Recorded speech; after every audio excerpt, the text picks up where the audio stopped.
hoje nós estamos recebendo a Cláudia Mello, que é psicóloga, já é de casa, né, Cláudia?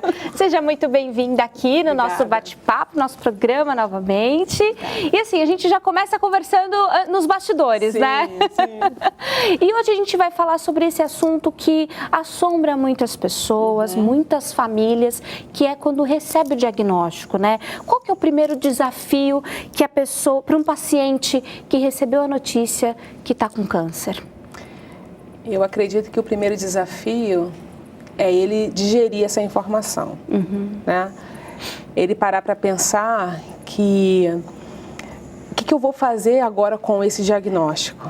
Ele entender que é importante ele se comprometer, né, com aquilo que foi orientado em relação a tratamento, exames, acompanhamento.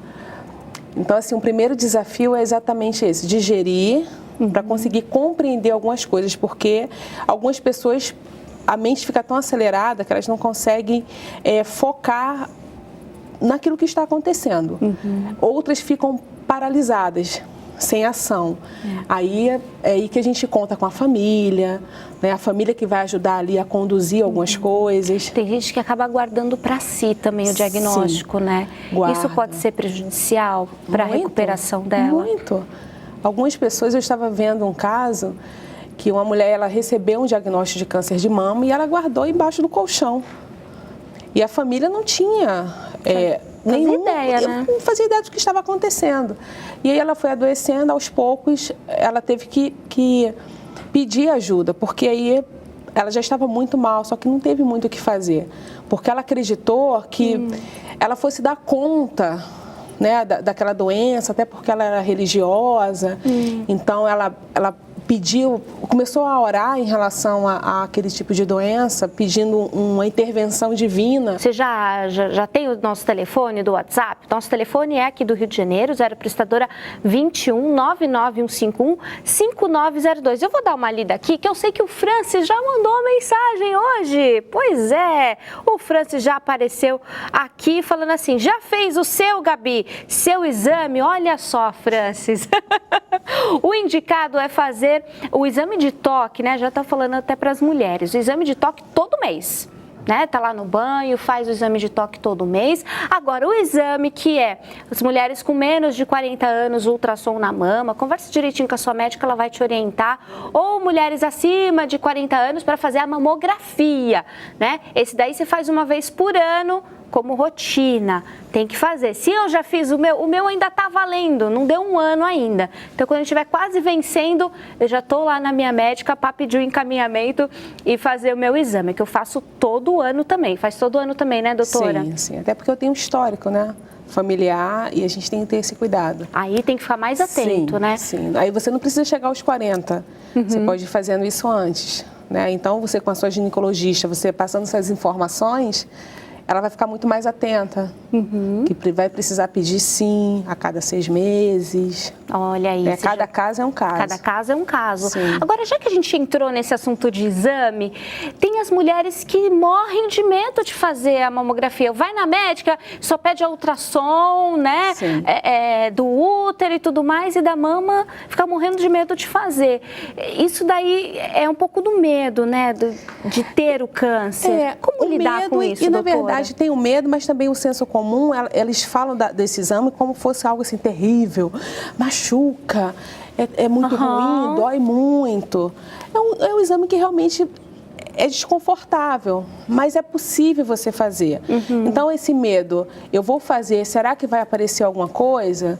Eu acho que é importante a prevenção, né? Esse exame é para prevenir, não é para diagnosticar nenhum tipo de doença.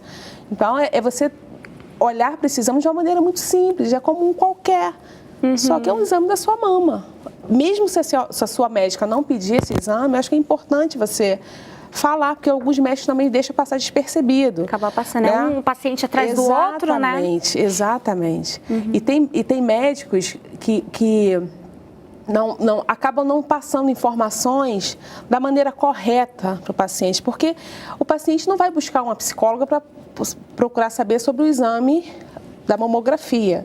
ela vai buscar a sua ginecologista. Então, eu acredito que o ginecologista precisa também se preparar para atender essa demanda, né, desses pacientes que realmente têm medo, têm uma preocupação. Ela que vai, de alguma forma, convencê-la a fazer esse exame. Tá certo, doutora.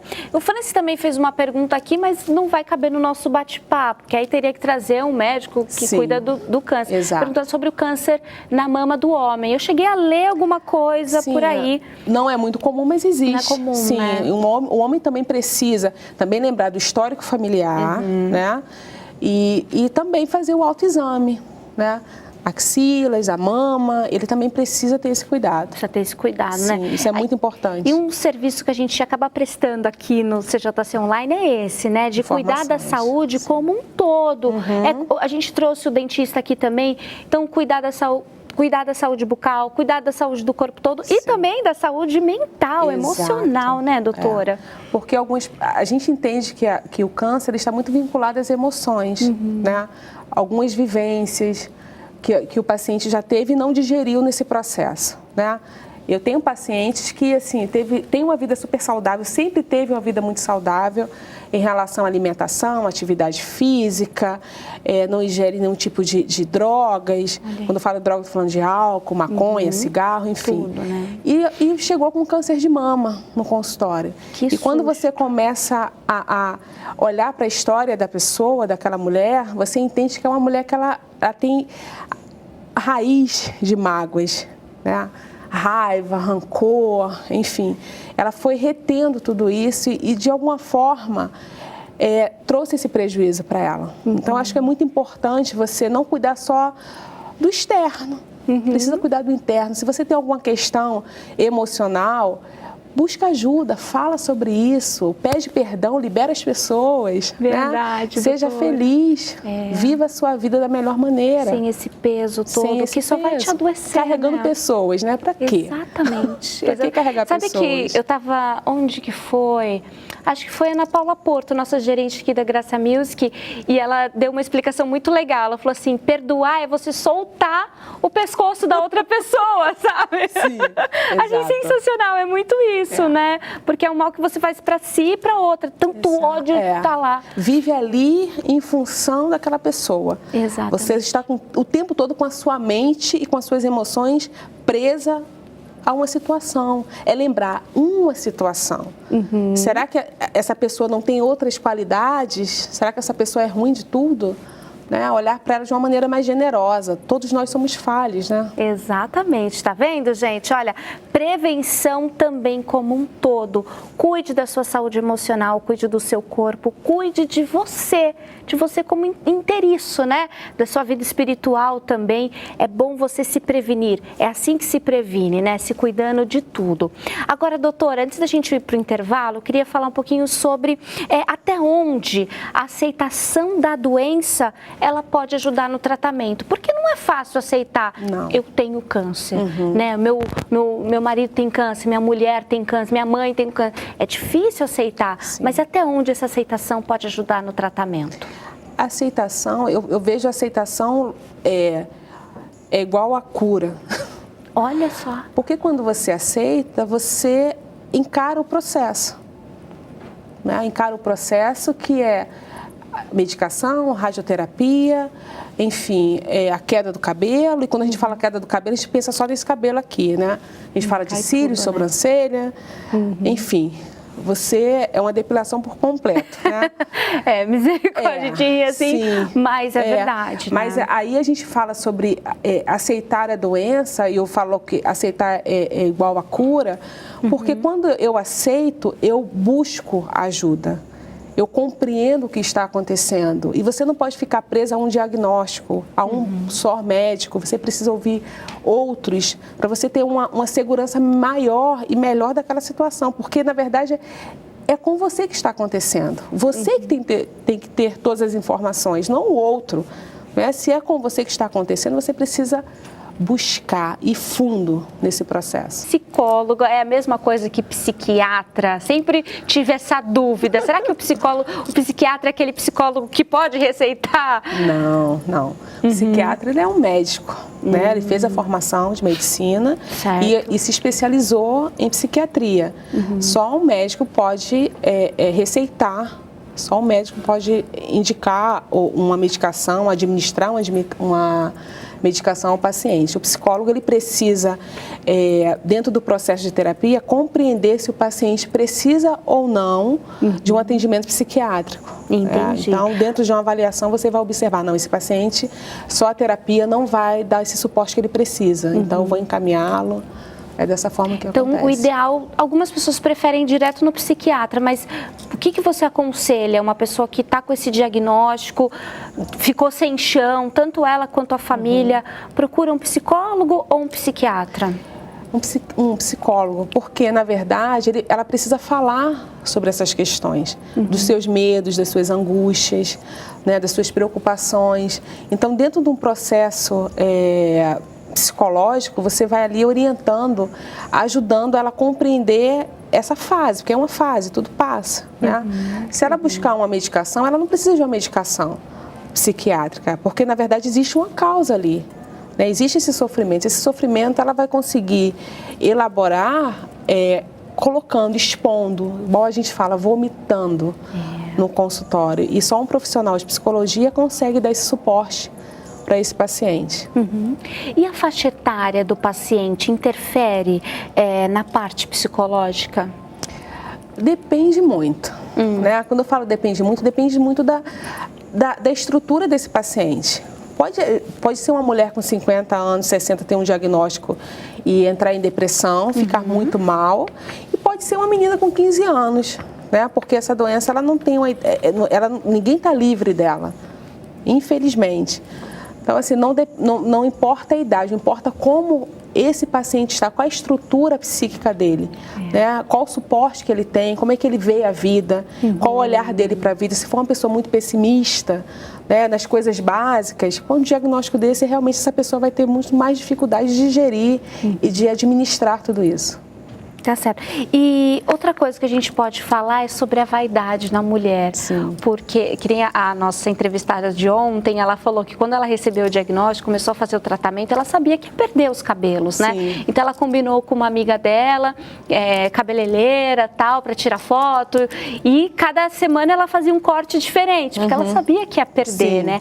E para lidar com isso, tanto na parte de perder os cabelos e quanto na parte quando a mulher ela é mutilada, né? Que precisa ser arrancada a mama e até mesmo, sim, coisas estéticas que todo mundo vê. Sim. E tem também a perda do útero, né? Quando a mulher ela começa a perder partes do corpo dela, como lidar com essa vaidade, doutora? É realmente a vaidade feminina. Isso é muito comum. A mulher gosta, né, desse cabelo, gosta desses cílios, dessa sobrancelha. Tem pessoas que fazem até alongamento de cílios para ficar maior, né? Da mama. Né? Também põe para ficar maior. O que é feminino em uma mulher, né? São os seus seios. Mas a gente entende que dentro desse processo mesmo da quimioterapia ou da radioterapia, ou mesmo ter que passar por uma intervenção cirúrgica, a paciente, ela, dentro de um processo em terapia, por isso que a terapia é fundamental dentro desse processo que a paciente já se encontra, porque ela vai conseguir ver que ela não é só uma mama, né?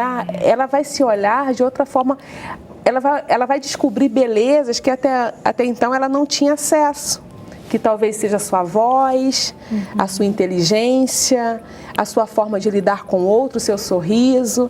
Então ela vai olhando, vai se descobrindo e entendendo que ela não é só um cabelo, né? O cabelo é muito importante para ela, sim, mas quando ela começa a compreender, ela fala assim, caramba, tô linda careca, né? Vou colocar um laço aqui, vou colocar uma fita, um lenço, vou colocar um brinco maior. E a mesma coisa a mama. Pontos, exato. Né? E a mama tem como fazer a reconstrução, né? Um bom profissional. E ela entende que ela a vida dela não é só isso. ela pode expandir. Muitas mulheres dentro desse processo, elas se descobrem muito melhor.